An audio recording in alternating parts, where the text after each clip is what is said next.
I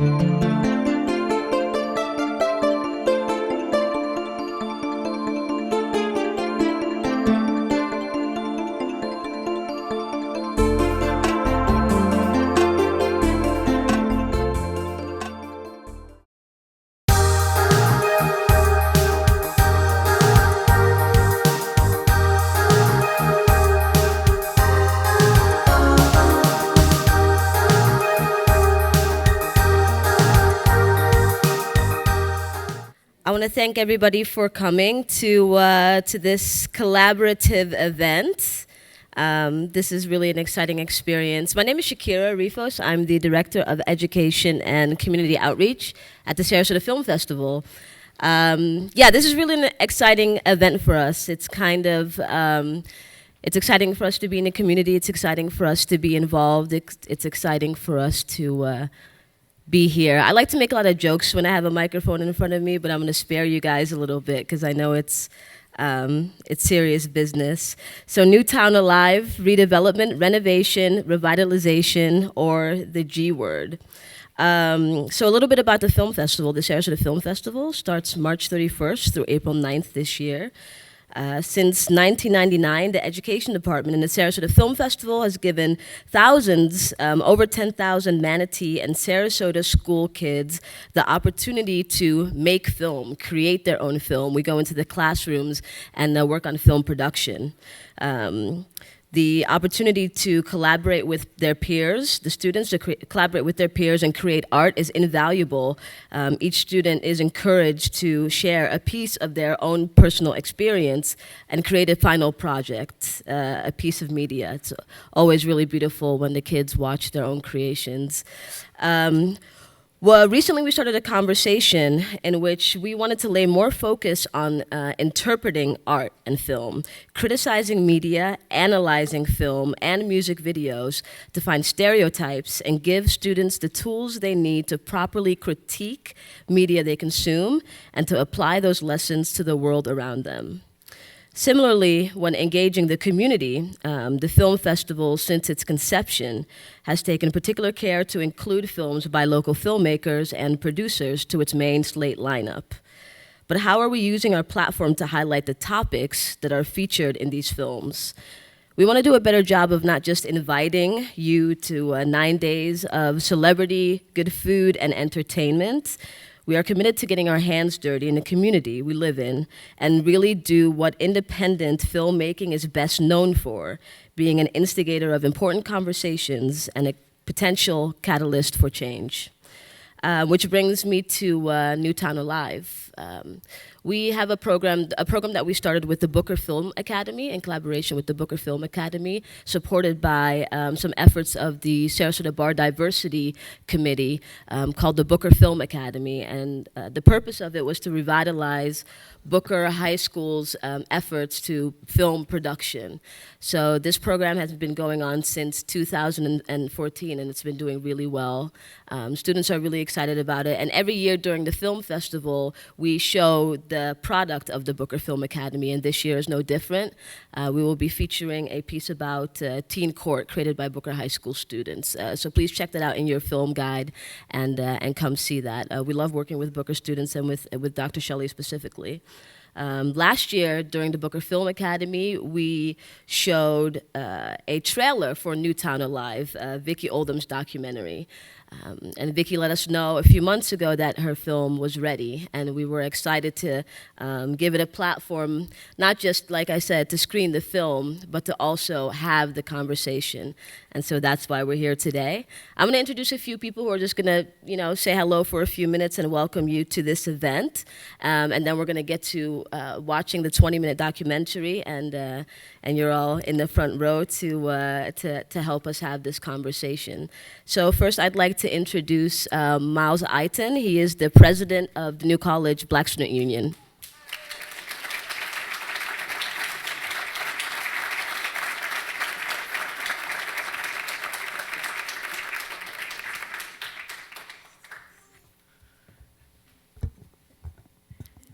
Hello, everyone. My name is Miles Eiten. I am currently the co-president of the New College Student Government as well as the New College Black Student Union. And I can assure you, in spending the past year or so doing a lot of good work, collaboration, and overall just hanging out and having good times, fraternizing with both Shakira and the Film Festival and Vicky and Newtown Alive, that you guys are in for a very great production today. Not only just to have a good film experience, but to have a good educational experience.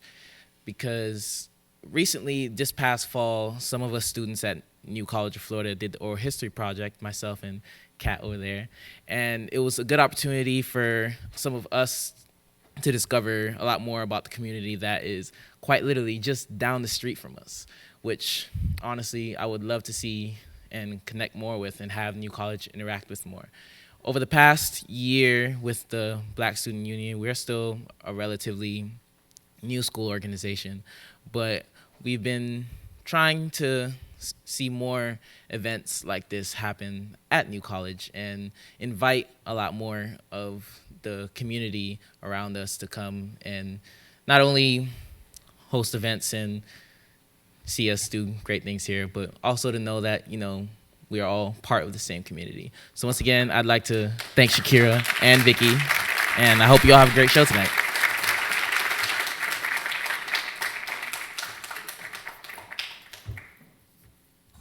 All right. Actually, I had a little piece of Miles's bio here that I forgot to read, but he's also the founder of SRQ Freestyle and Flowetry, which is a hip-hop performance troupe and outreach program. And they have a class every Monday. I've been a few times. It's very dope. It's awesome. Always doing good work, Miles. Thank you. And next, I'd like to introduce a professor of anthropology, faculty at New College. Uzi Baram is an anthropologist who teaches a wide range of archaeology and cultural anthropology courses. As a faculty member of New College, Professor Baram has created local programs in archaeology and heritage studies. As the founding director of the New College Public Archaeology Lab, Professor Baram has trained students in historic preservation, public outreach, and anthropological studies of the recent past. Dr. Uzi Baram, please.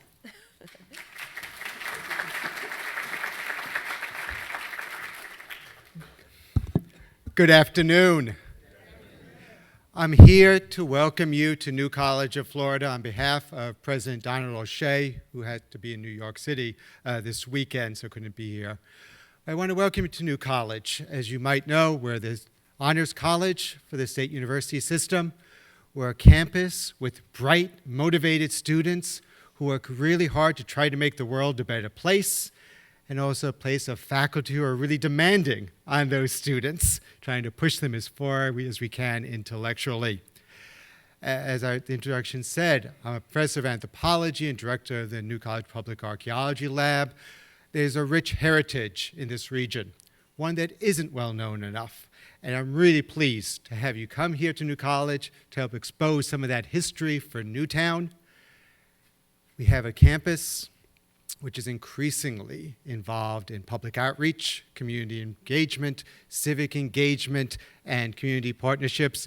I'm really pleased to have you here today to help accelerate that process. I hope you enjoyed this film and the discussion.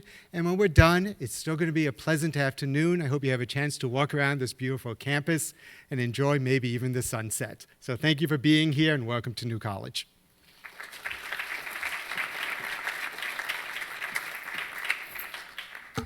All right, so the next person I'm going to introduce is one of my coworkers. Well, he's sort of my boss, but Jedediah Shoemaker has been the associate director for the Sarasota Film Festival for the past 3 years, I believe. What I like most about Jedediah is that whenever I come into his office with an idea, which is probably 3 or 4 times a day, he never looks at me crazy. He just always listens and takes a moment and kind of nods his head and then asks me how I think I'm gonna get it done, and then usually gives me permission to get as creative as I would like to in my efforts to really engage the community more with the film festival. So I really have enjoyed my time working for him in the past year. Jedediah Shoemaker.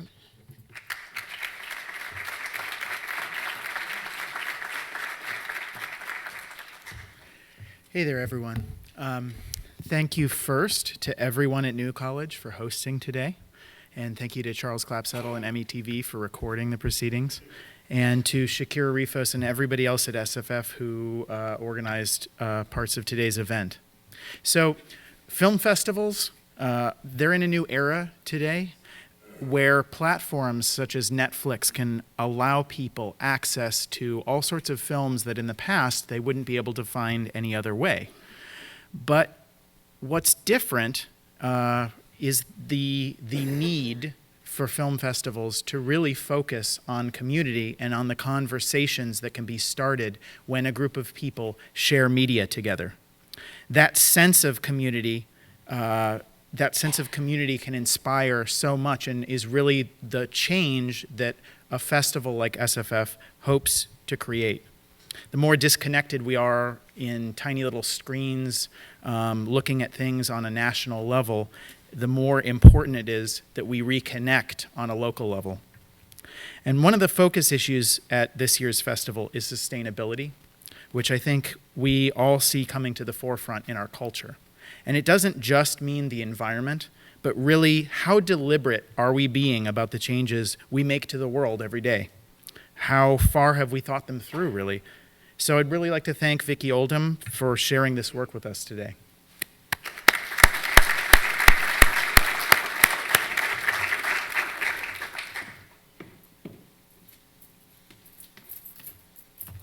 All right, so last but not least, I'm going to give her a more detailed introduction after we watch the documentary. But yeah, I just want to bring to the microphone the director of Newtown Alive and producer of the documentary we're about to see, Vicki Oldham.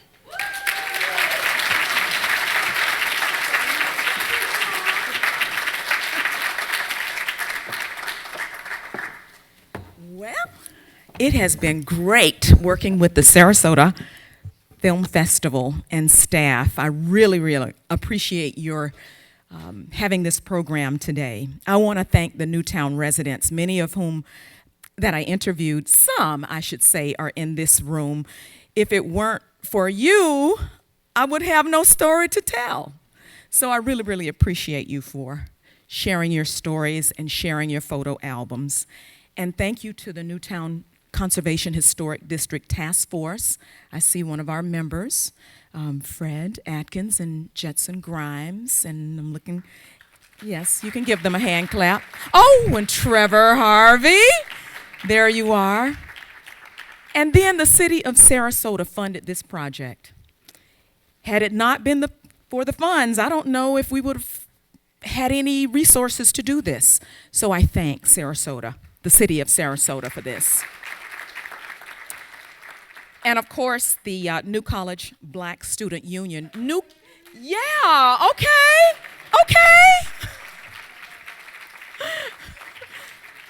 You know, and I want you to know that New College and Newtown have a whole bunch of history that I really didn't have a chance to delve all the way into, but you know that New College students helped to teach in that Freedom School when we had the school boycott. So we have a whole bunch of history with New College, and we want to re-energize that history that we already have. But I think, you know, this whole project, it makes me want to just say thank you to the pioneers. And I want people like you to know Jesse Johnson, Lance Shabazz, Fred Atkins, Calvin, Walter, Edward, James, representing your family, Helen Dixon, April, Johnny Hunter, and any of the other pioneers that are in this room that are not seated down front, the Harvey family.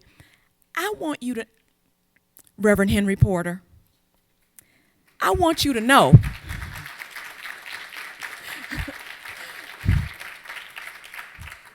I just want you to know that we appreciate your struggle, your efforts to make this community better for our generation and for generations that follow. And I get a little misty because I must say I didn't know all that you went through because you shielded us from it. And you told us that we could do anything and be anybody we wanted to be, while you were struggling because you didn't know if you could do that with the struggles that you faced. So I appreciate everything that you've done.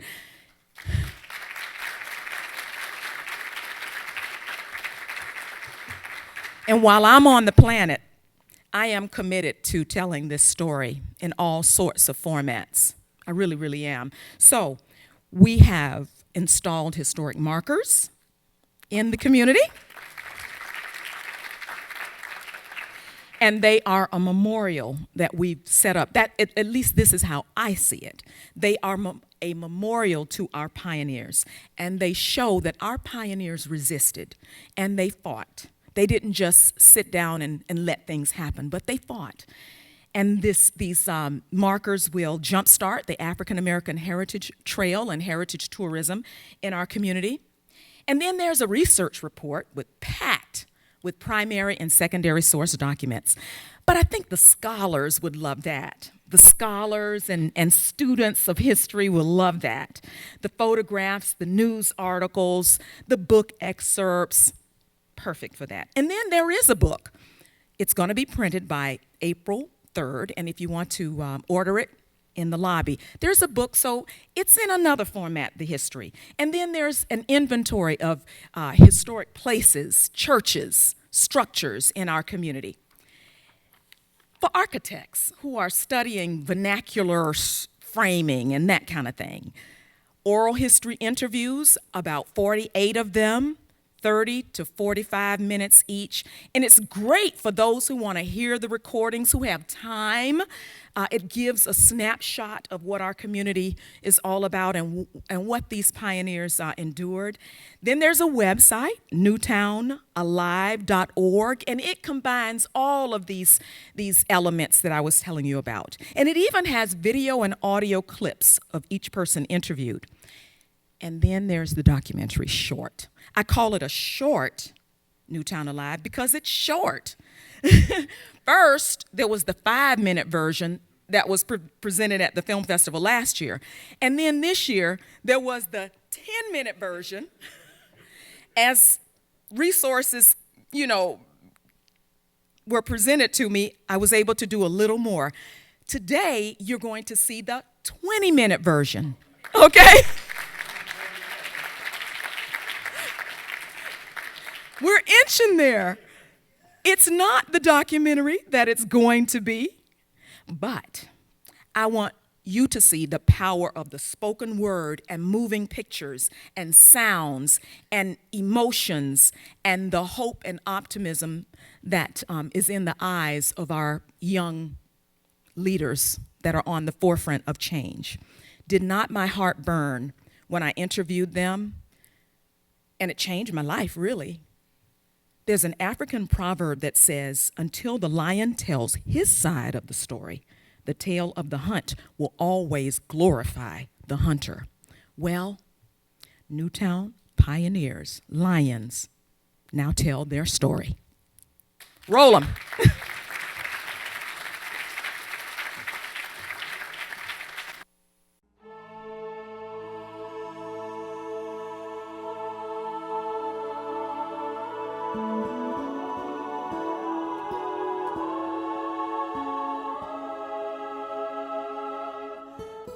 Well, my grandfather he was an entrepreneur.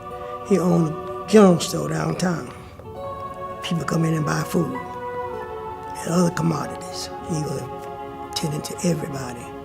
He didn't discriminate because, hell, he looked like that man back there on that camera. We got ready, we put our boots on, hard hat, our vest on, and then we started working. It was a siesta key bread. I poured cement, I put steel in there, and I framed up. We did framing work.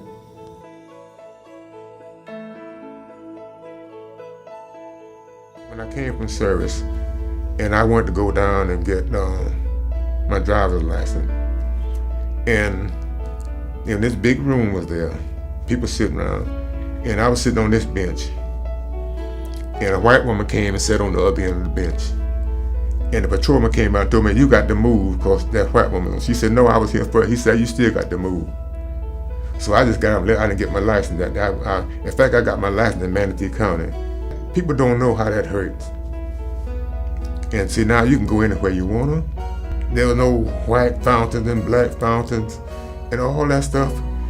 It's so much different now, and people complaining because, and they don't know what racism is. They really don't know.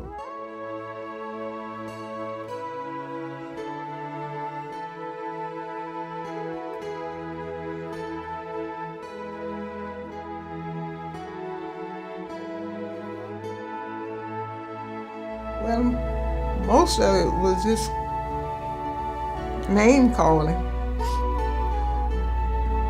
I had heard it so much it didn't bother me.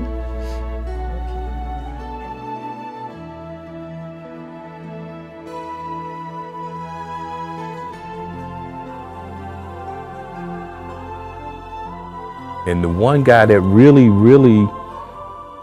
made me want to be more involved was a guy named Neil Humphrey. I thought he was just a little meek little man.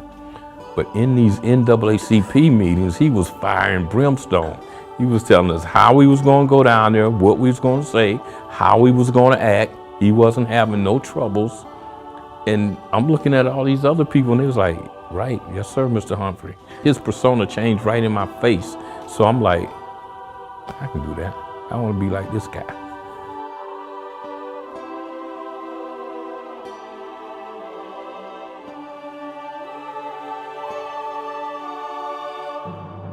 We started at Marshall Cafeteria because that's where blacks couldn't go.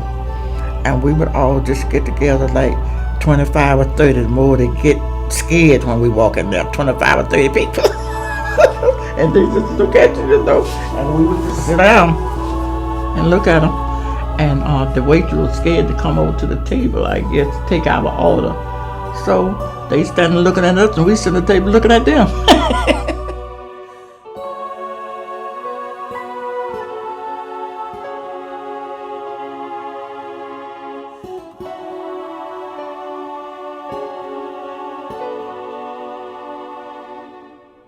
I never once experienced fear in Sarasota. Not growing up. I will say to this day that Sarasota, to me, is my home, and it will always be my home. I will live here until, forever. It's just a good little town, a great little town.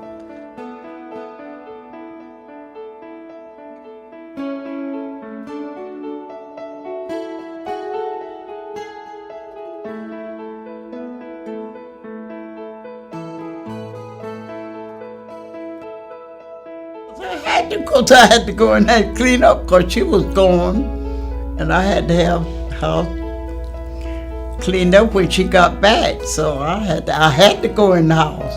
How did you that snake get in there?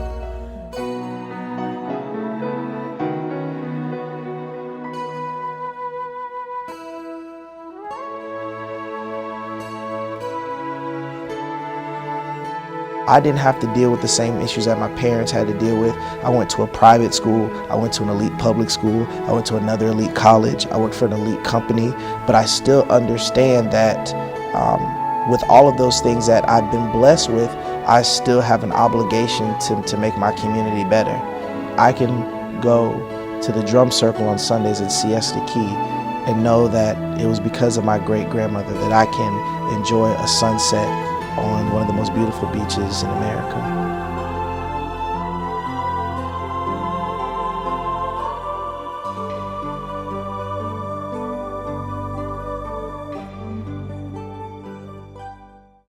Okay, so the co-moderator tonight, I know him through his awesome wife.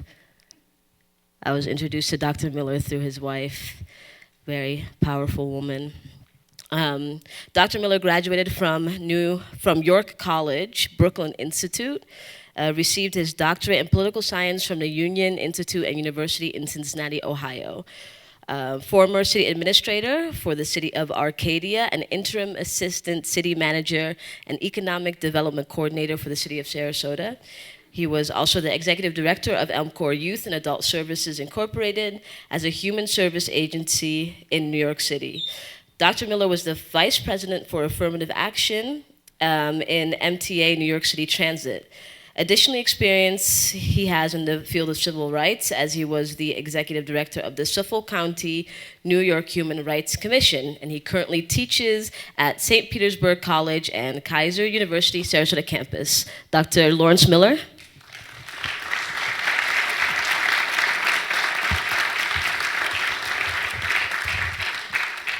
Thank you very much, Shakira. All right. And other co-moderator, Vicki Oldham. Spent a lot of time with Vicki over the past few days. Shared a lot of good laughs and like some late nights at the Coconut office with the marketing director, Allie. Vicki enjoys good storytelling. She is foremost a journalist. Oldham made her mark as a reporter and TV host at ABC7 after receiving a bachelor's degree in telecommunications at the University of Florida and a master's of fine arts at the Florida State University's Conservatory of Motion Picture, Television, and Recording Arts. Presently, Oldham is spearheading the Newtown Conservation Historic District project for the city of Sarasota. It traces the community's 100-year history and includes oral history interviews, photographs, documents, and architectural research about the residential structures and buildings. This project has been further developed into trolley tours of an African-American heritage trail with brochures. The trolley tours are planned to commence on April 8th. Vicki Oldham.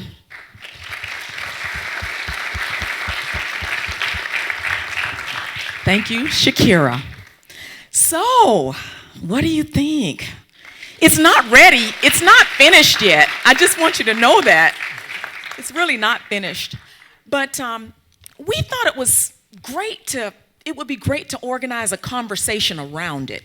And so we wanted this to be very informal. That's why you don't see like 5 people up here and a moderator there. You see our experts on the front row here, and Dr. Miller and I we've put some questions together, but there's an audience behind you, experts, and so they have questions too, but we wanted to just start the conversation with some questions, and I have one.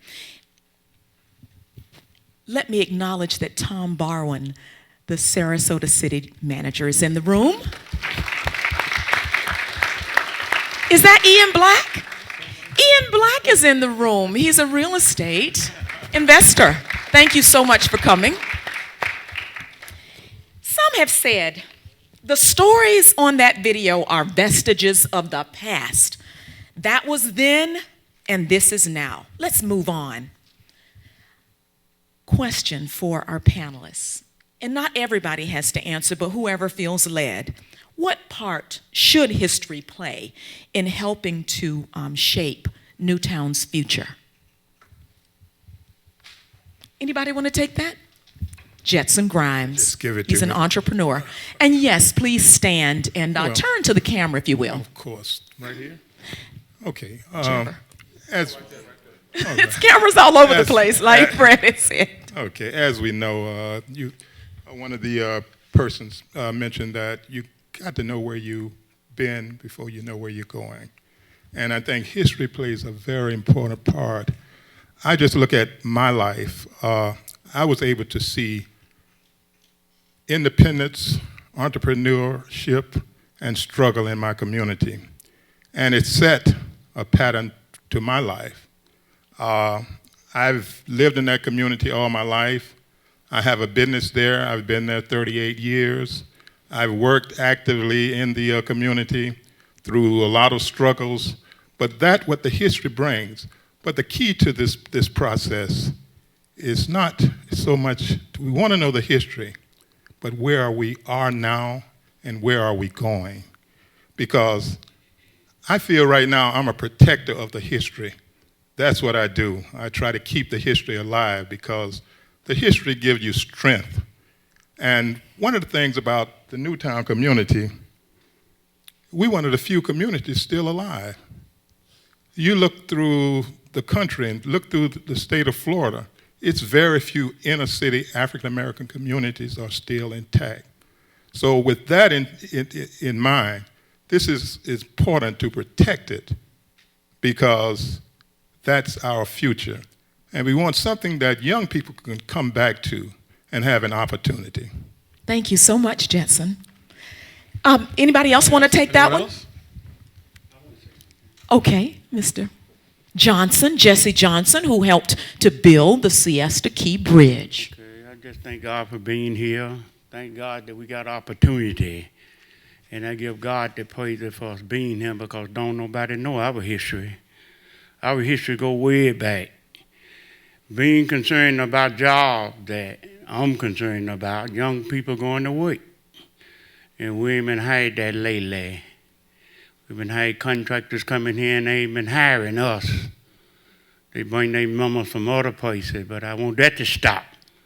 Because I've been in construction all my life. I was 19 years old when I came out of Mississippi. I'm 71 years old now. Feel like sometime I'm 16 years old. Thank God for that.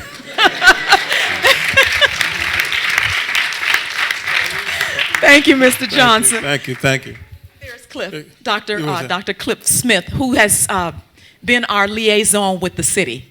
Well, thank you all, and I really appreciate that. This is phenomenal. And the history of Sarasota is unique.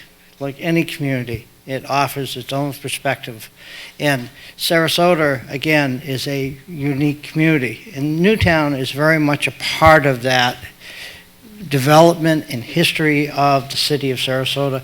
So when I first came here, it was very apparent that there was this void in Sarasota's history, and I'm glad to see this void being filled so that we truly understand the city of Sarasota and Newtown and its people.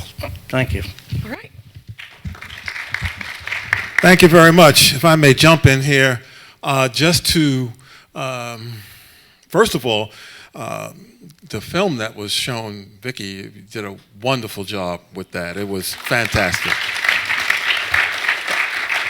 And the fact that you, in terms of get a flavor for Newtown and the history and different things that were going on, basically before we all got here in our different ways, in terms of understanding Overtown and now Newtown and what's going to happen, the future.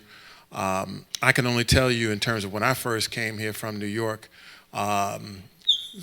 Newtown was the first place I came to as far as the redevelopment office is concerned.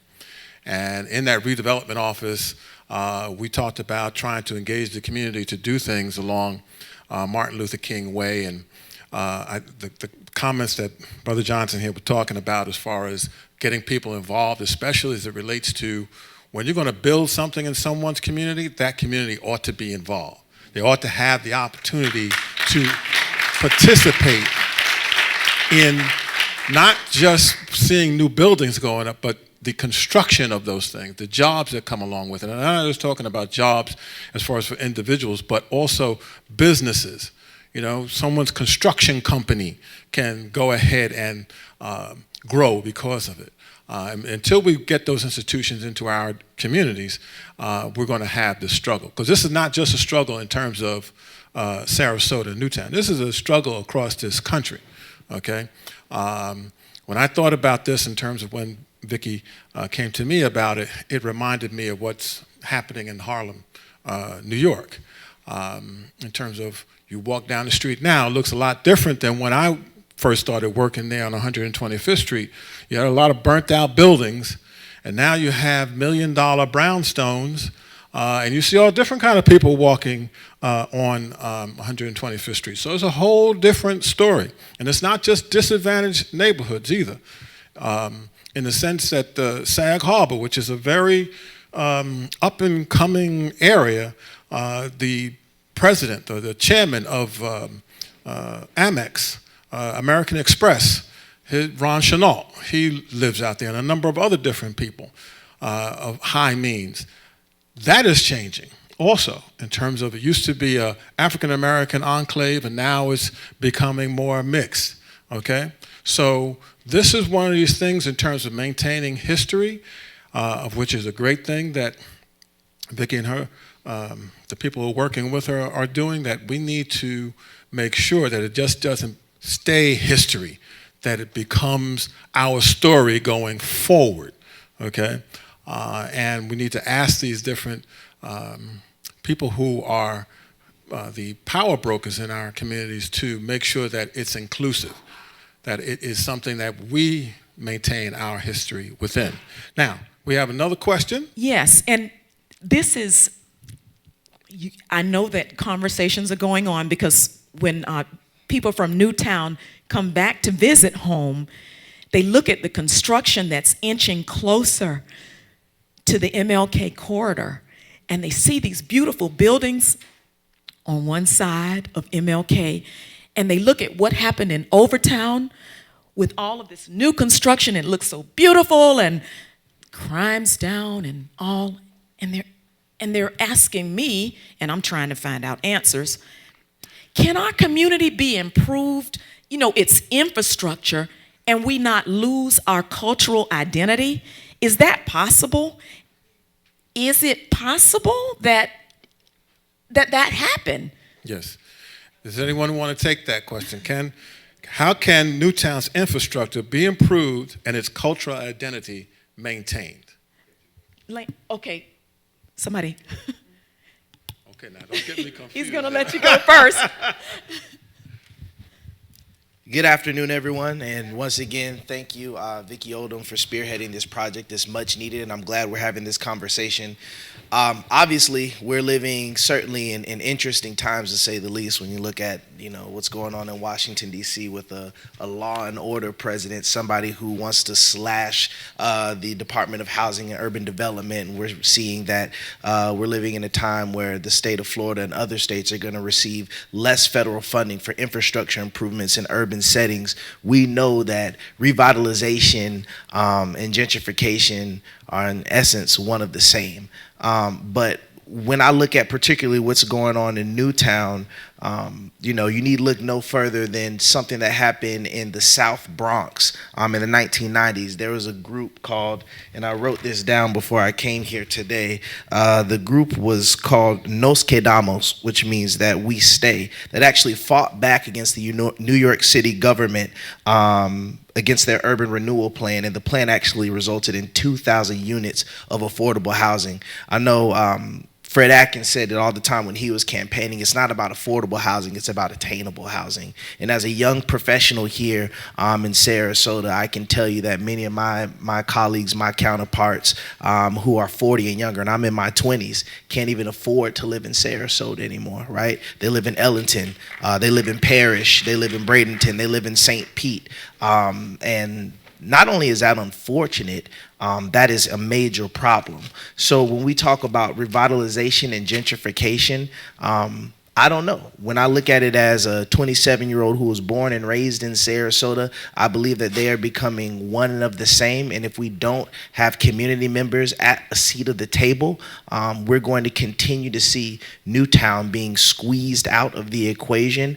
And we're going to continue to operate as the underbelly of Sarasota and not as an active participant in the process. So that's kind of where I see it. Thank you so much. Lance Shabazz, thank you so much. It's so good to see you, Lance. I greet everybody in peace. I thank you for your program, and I thank you for being here. I usually don't come and participate in this, but by me being a commercial stakeholder in this community and being born and raised in this community, we want to get one thing straight. It wasn't Overtown. It was Old Town. I got slapped upside the head 2-3 times by saying I'm going Overtown. That's why we have Newtown, because the Overtown district, it changed it with the slang. It went from old to over. Okay. Okay. And Newtown was developed from, you're missing out Johnson Camp. You're missing these just from camps. These was the farm labels, Palmer Farm. It was a different set of African American living in Old Town and when Newtown was developed. And getting back to your subject, Newtown is beachfront property. Let's look at it as being real.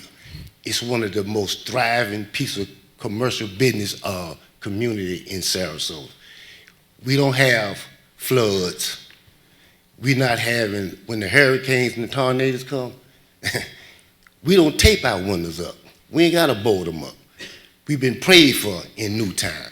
It's more than just want to take over Newtown. Newtown is a heaven. We got some of the most widest streets in the residential neighborhoods. Back to the business part, we redline out. The banks don't lend us the proper money. We can't get the money for our buildings. We now own 3 commercial spots. Being in my family, we own 5 commercial spots on MLK. And we are all looking to develop.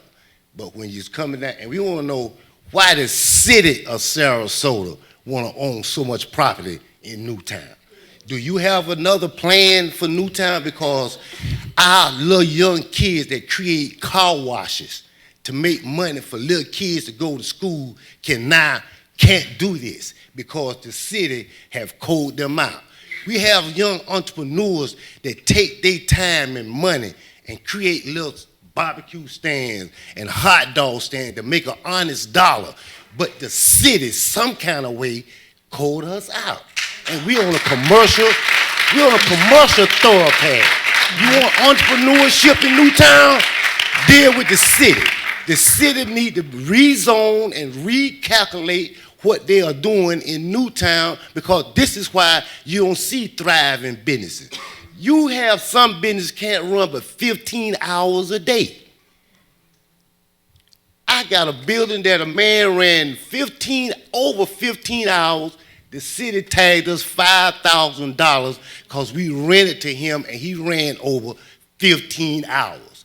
He will go right down the street, open up another store, go 24 hours and don't get tagged. But when we go try to redevelop and bring in some brand new businesses, we got a city tag for $5,000 because this man rented the building and he didn't close up 15 hours. So this is some of the things that we need to think of, because we got some nice, young, thriving entrepreneurs that want to create business, but they make it so hard for them, real hard. If you ain't going to help them, don't stop them. All right. Thank you so much.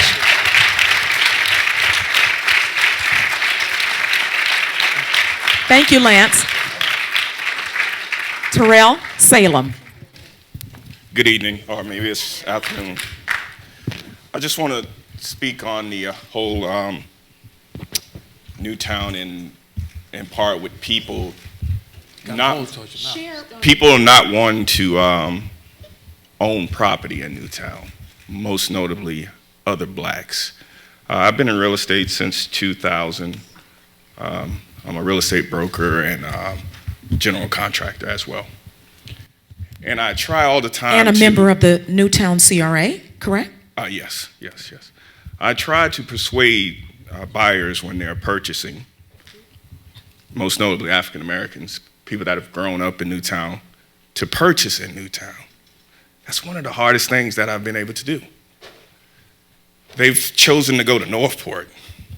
And I asked them, I say, why are you going to go to Northport? I asked the question, I say, where do you work? In Sarasota.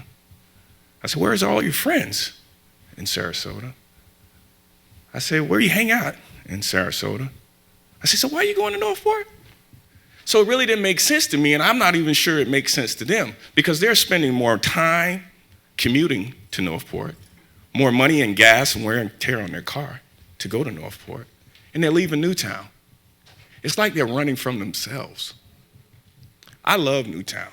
I own approximately 11 pieces of property in the area. I built my house in Newtown. My mama lives in Newtown. My grandmother, before she passed, lived in Newtown. So I say that to say that when other people come in and buy the property that you don't want, why are you getting upset? I work to the fire department.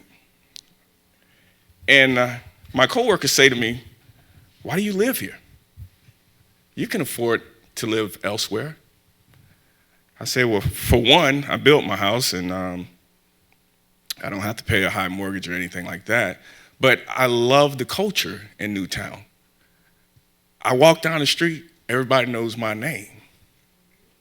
I go somewhere or someone's looking for me, all they got to do is go up to the tree and say, hey, I'm looking for Terrell Salem. His mama right down there on Persia. I like that. You know. So if you're complaining about white folk coming in and buying up all the land, but you don't want it and you're not taking care of it, you're not cherishing it, you know, don't be upset because change is gonna occur. Change is normal. Not to change is abnormal.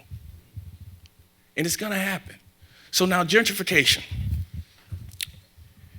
It's gonna come, it's gonna happen. Newtown's gonna change. Newtown's gonna have high rises soon. It's gonna happen. But what you have to realize is you can be against it or you can be a benefactor of it. You can benefit from these changes and embrace these changes because when they build a high rise, who says that you can't own the land that they build a high rise on? Who says you can't do a 100-year lease on that for your family? Who says that? They're not coming in saying, give me your land. They come in and offer you a good deal of money, and some people say, they take the money and run to Northport. And now they don't own anything, but you can lease your property out to them. Another thing is we have people that are not educating their families on the responsibilities associated with owning properties. I had a person inherit a house, they didn't even know they had to pay property tax. That's pretty sad. They didn't know that. And then the property tax got behind, somebody bought their certificate, note got put on the door, and the house wasn't theirs anymore. Those are the things that we're not doing for our kids. We're not properly educating them on the benefit of owning real estate. For the life of me, I can't figure out why anybody, and now I'm gonna say this, but it goes against my business because I'm an investor. I can't understand why people rent. Because you have a chance to buy a home and lock in that mortgage amount for 30 years. Rents go up. Newtown is one of the greatest assets of Sarasota. And just like Brother Lance said, we don't really have those scares when hurricanes come. We need to hold on to it. We need to, those of us that have gone off to college and gotten degrees, we need to come back. We need to invest in the area. We need to buy real estate in the area. If we don't do anything but lease it out and still go to Northport, you still own the land if you really want to go to Northport. That's what you do. But I'm just going to encourage everybody here today to just think about it. When you see a vacant lot for sale in Newtown, be my competition because I'm buying them. Will you tell me when you tell me when a vacant lot that I can afford comes up, please? Are there any questions from the audience? We have a whole bunch more questions, but I wanted to give the audience a chance to ask some questions. You might have to run, Dr. Miller. I can run. Thank you, sir. My name is Veronica Morgan, and I've been a citizen or a resident of Sarasota off and on over the years, starting in 1982.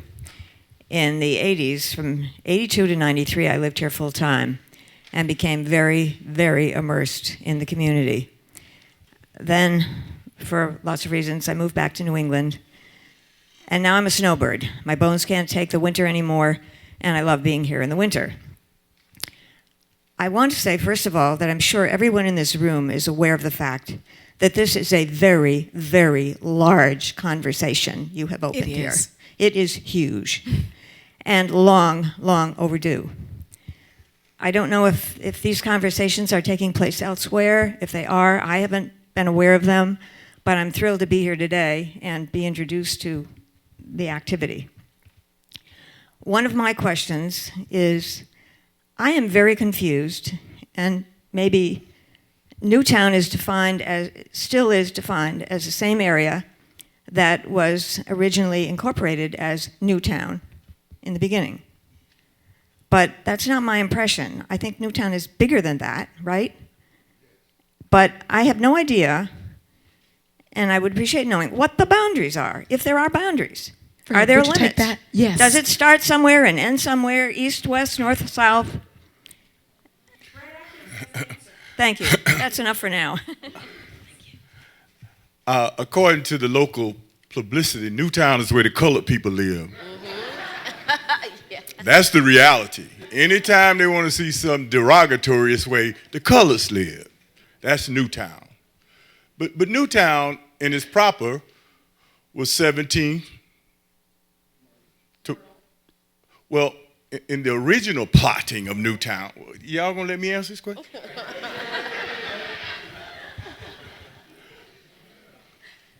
From 17th to 33rd, from Orange to 301. That is the Newtown that we celebrated 100 years of. That's Newtown, y'all. Now, everything that is expanded,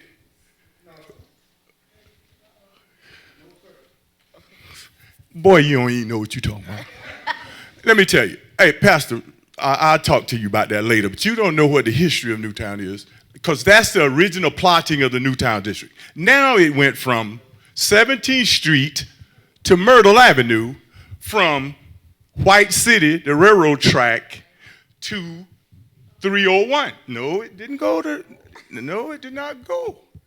Then black folks started living on the other side of 301. And that's when it became Newtown. And then across the railroad track was a whole different community that wasn't even allowed in Newtown after dark. And we weren't allowed in White City after dark. So there's always been these delineations of where the boundaries are. But now Newtown is like Coconut to Tuttle from 47th to 21st. Yeah, University. Yeah, to 17th. We still don't go any closer to downtown than 17th Street. And that's the way that happened. But it is amazing. When I heard that name, Veronica Morgan, stand up back there, you got to remember, Veronica Morgan was the person that led the gentrification of Overtown, Old Town, back in the mid-'80s. She was the woman that came from Massachusetts and took the money and the influence and tried to run all the black folks out of there.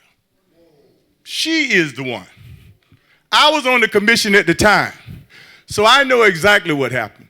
But in the process, Gillespie Park and all of that community was in on the forcing and the changing of Old Town, Overtown to Rosemary District. Rosemary District comes straight out of her mouth. So I'm living here, I know the truth, and there it lies. Thank you. Oh, before some stuff happens, please. Yes, ma'am. Hi. Yes, ma'am. My name is Tonisha Hubbard, and I am here with my husband. Please, we can't hear your question. My name is Tonisha Hubbard. I'm here with my husband and my kids and my family, and we graduated from Booker High School. Yes. To answer that, to comment on why everybody's moving to Northport is because it's cheaper and you get bigger housing for it. But I think everybody, we really didn't know about this was going on unless Shakira, she sent it out on Facebook. So if we had, say if flyers went out or if this was held at Robert L. Taylor Complex, you would have a little bit more community participation. Right. And it's okay. It's okay that we don't have every seat filled. We just wanted a conversation. Well, I know that some people, like his sister, owns a nail salon, Becky Shelley, who wants to own property. We saw videos of these people that are our age they're entrepreneurs, and they were sitting in meetings saying, what can they do? They don't hold classes about you know, how to manage finances and how to Well, the manage Newtown properties. redevelopment office does. I would go to Robert. I work. I get up at 3 o'clock in the morning. I come home and I feed my kids, and I'm in the bed by 6:30. We learn about things through Facebook. I don't like if something was mailed to me. Maybe, you know, we would. You have more participation is what I'm trying to say. We need, you know, people know things that are going on at the rec. You know, if something going on at the rec, you know about it. You know, just so I think we just to maybe hold classes for like people like us that we want to own property. His uncle, they have property. He wants to sell it, and they want to pay him $3,000 for land. $3,000. Thank you. Thank you. And let me say this. New College Black Student Union wanted to be a part of this program, and we're so proud that they did. They agreed to host us, and we're here because we want to have more relationship with New College. This is not the end-all, be-all of this conversation. We're going to have more. And we want you to be on the communications committee to help us to get the word out. How about that? How about that? There's a question. Go ahead. Before we do that, I just want to ask this. If the city commission was sitting up here right now, okay, and they asked you, what do you want for Newtown? What would your answer be? You would want jobs? I thought somebody said transportation? Annex? What do you want to annex? Yes, I do. I know what annex means. You have to add it to something. What do you want to add to Newtown? What do you mean, add to it? You said annex, right? No, annex. That means to lead the city totally. Oh. That's not annex. That's not annex. That's not annex. What would it be? Yes. Here. How's everybody doing? It's a fun conversation. I'm a political science student. I'm a tennis player. I actually grew up going to IMG academies. My dad's a surgeon. My mom's a retired teacher. And I moved to New York after I graduated from the University of Southern Mississippi. I was one of the youngest college coaches in the country at 21 years old. And I have a master's in education. After I graduated from Wagner, I wanted to stay in New York because I wanted to understand the history behind the Harlem community, the Harlem Renaissance. I wanted to understand Brooklyn, and I wanted to understand the culture and how it's such a melting pot and how everyone kind of just gets along together. I grew up here, so it was a new field for me. So after I graduated from Wagner, I ended up moving to Brooklyn. And while I was working nonprofit, I started out paying $1,100 for a studio apartment in Brooklyn. I say that community adopted me.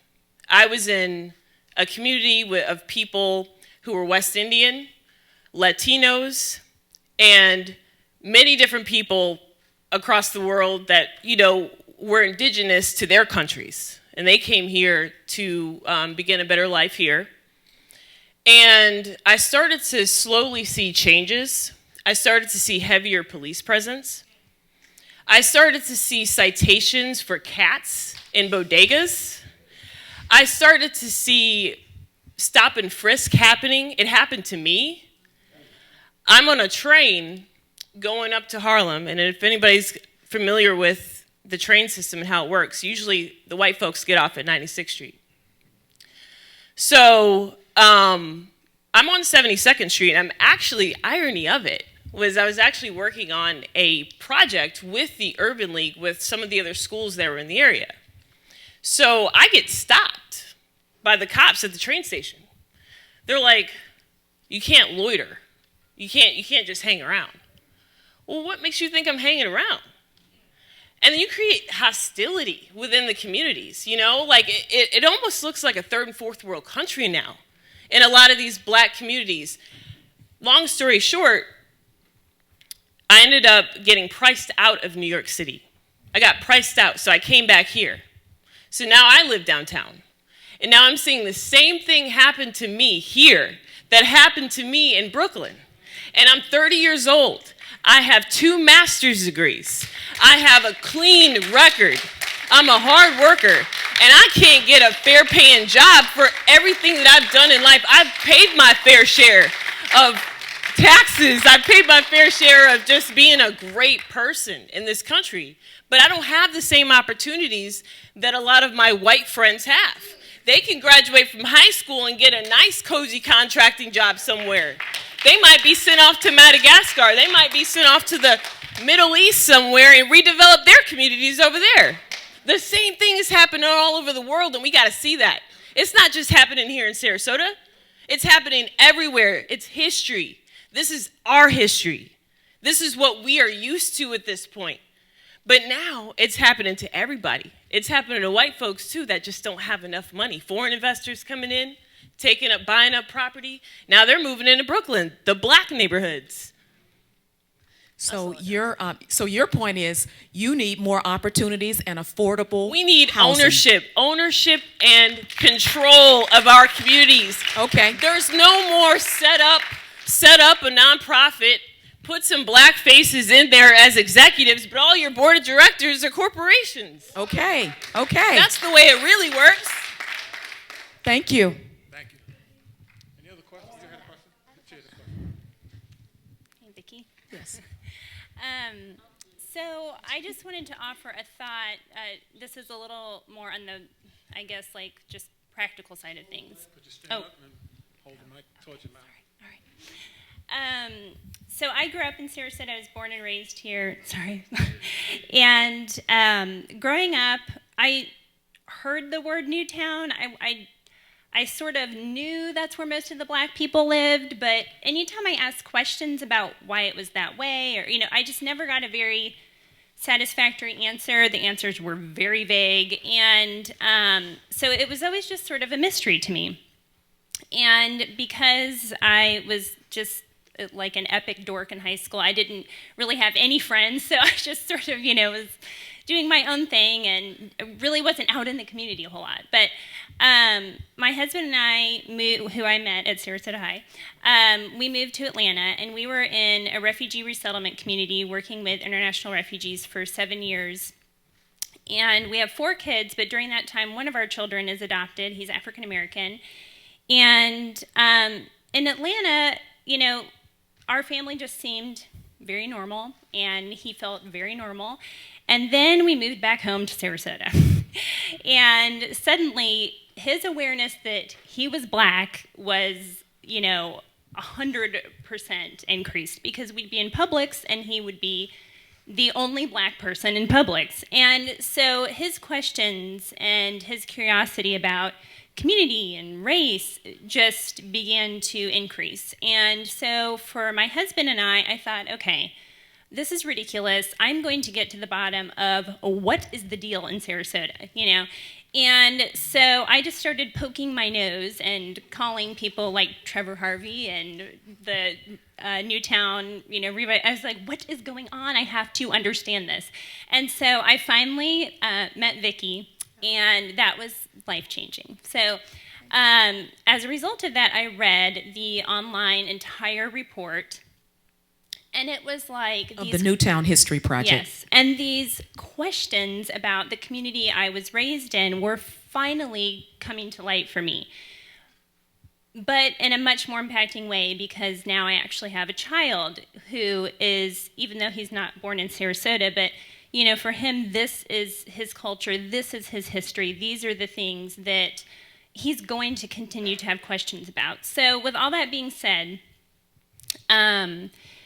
for me, it's really important for me to begin to find very natural and just community-oriented ways for our family to go places where my son feels that he has community, that he has identity, that he can find commonality. He gets so excited when he sees a black anyone of anything, you know, and... Alicia? All right, Alicia. So, anyway, Get to the point, Alicia. I'm sorry. So, what I would like to see for the entrepreneurs, for the people in Newtown who have businesses, is I would love for even for me, you know, word of mouth is huge. If I knew I can get his hair cut here, we can stop and pick up this there.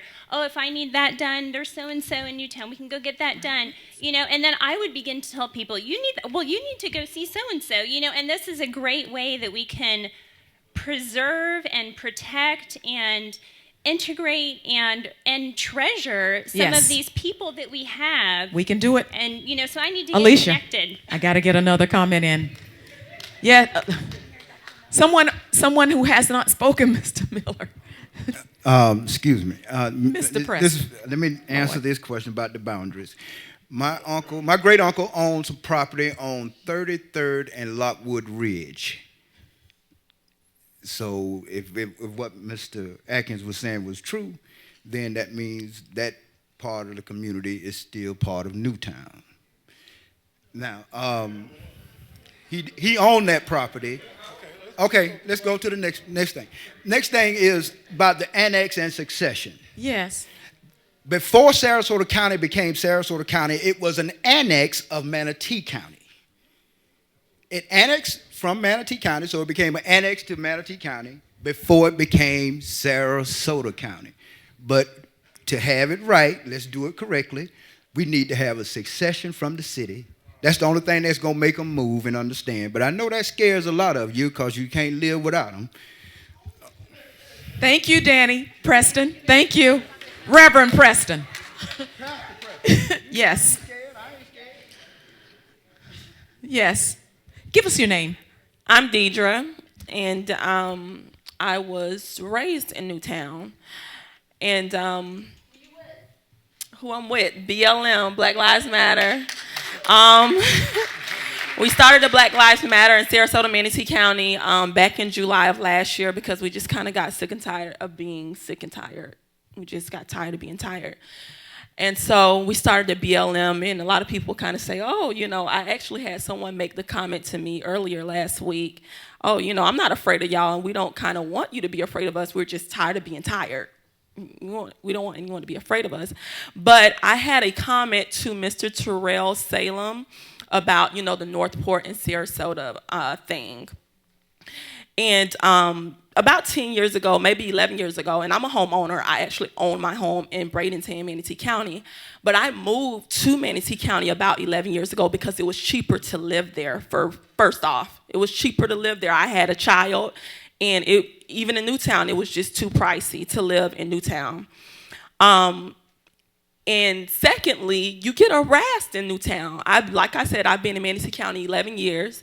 I've never been stopped by the police. As soon as I enter Newtown, you're harassed. Not only that, but, you know, just going to community meetings and things like that. Just in the community meeting several months ago, you know, it was like praise for getting a $40,000 grant for cameras in Newtown. And to me, it just seems like it's a plantation almost. You know, why do we need cameras or a $40,000 grant for cameras when we can use that $40,000 grant for other things, for different resources in Newtown? I didn't get that, you know. So, you know, just back to that. That's probably why they're moving to Northport, or why I stayed in Manatee County. As soon as I come in Newtown, you're harassed. It's cameras everywhere, or you're being harassed. I got pulled over for my tints were too dark, when really no, I just was driving while being black. Thank you. Thank you. I got one over here. I got one right here. Okay. And I think we have 2 minutes left. Okay. 2 minutes in this conversation. For the young lady who spoke about not getting all of the communications, and for others, tomorrow evening at the Municipal Auditorium, the SURE organization, more than a dozen faith-based organizations from this area will be meeting once again as we've done for the last few years. This was an organization co-founded by one of the black ministers and one of the white ministers in another part of Sarasota. Tomorrow night's meeting is called the Nehemiah Action, and we need more of this kind of conversation. We are expecting about 1,000 people. We hope we'll have, that's our minimum. 1,000 tomorrow night at Sarasota Municipal Auditorium. Starts at 6:30. That's the SURE, S-U-R-E, Sarasotans United for Responsibility and Action.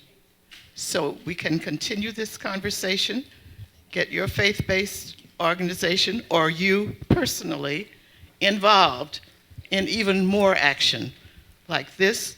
What Vicki and her committee and all of the pioneers are doing here is fine, but there is more to be done, as we all know. The struggle continues, beginning first tomorrow evening. I have some tickets for you as well. Free. I will give you tickets, free tickets, 6:30 tomorrow evening. Edward, after Municipal Edward, Auditorium. Thank you. last comment. I just, first of all, thank you again for having this. But, you know, I've heard so many young people here in this audience, and I'm particularly concerned with the voices of young people because I am a millennial here in Sarasota, and I just want to be frank with many of the folks here in this audience. The reason that you don't see a lot of young people participating in the process is because oftentimes we don't get support from our own community. Now you're talking, and I'm saying this as a young person who ran for office, I don't wave my finger and shun young people who didn't cast their ballot in the process because frankly, when you don't bring young people and have them a part of the conversation, you don't understand, like Deidre Larkins just said, the issue of being harassed and the over surveillance in Newtown. Young people who are incredibly bright, brilliantly bright, but you know, they are getting blackballed and blacklisted by people in their own community because they have felonies or because they have gold in their mouth or because they have dreads. And the fact of the matter is, maybe if we delve deeper and we understood the public policy implications of why these young people are felons or why these young people continue to get bogged down in the cycle, right, of not only poverty but of joblessness, right? Because we all understand that when you get out of prison, you can't find a job, you can't find housing, right? And these are your children. These are your children, the same people that you call thugs, the same people you say, I can't deal with that process. And to speak to the young lady's point who said she wanted to find out, you know, how she can get her son involved in the community.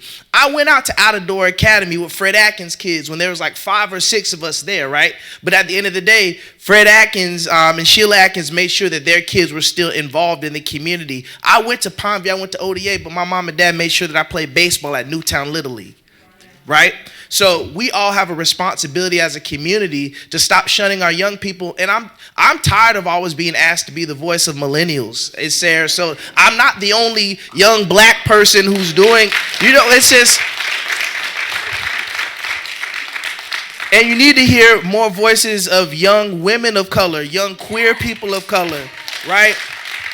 So stop. I'll participate, I love it, but stop asking me. There's so many other young people who are here in the process who have things to say, and instead of worrying about not including this person because they're gay or because they have gold in their mouth or because they have 5 felonies or because they have a citation for smoking weed, invite them, involve them in the process, and maybe then we can understand how we can move Sarasota and Newtown forward. Thank you, thank you. Vicki. Thank you. We have one last question. I just wanted one thing in conjunction with that, because Brother James here was a candidate. Brother Atkins was a candidate. We got candidates in here now. The runoff is when? May 9th. May 9th. It's the same energy that you bring here, bring to the voting booth. Because to tell you the truth, that's where the rubber hits the road. Okay, you got a couple of candidates even in the room today. They need to hear what you're talking about, and they need to act upon it once. Hopefully, it's going to be, there's 3 candidates, 2 of them are going to be elected, okay? So they need to hear what it is that concerns you in your community, and then hold them accountable. Go to the commission meetings, be up in their face, and when they say that they're going to do something, Hold them to it so that you know that they're working in your interest. Okay? So May 9th, May 9th, Suncoast women have been working out there in the community to get people to come out and vote. It's very important. It's a runoff election. We need to be out there, okay? Yes. And lastly, I'd like to say, we've had progress in this community. We disagree with a lot of things. We disagree with one another and all of that. But we're going to move together and continue progress and upward movement. And I think that this history can be a catalyst for that change. So thank you so much for coming, and join us out in the lobby. Thank you, Dr. Lawrence, and thank you, Vicki. We appreciate it. Thank you for allowing us to be a part of the conversation. We have some food in the lobby, and please remember to come to the Sarasota Film Festival, March 31st through April 9th.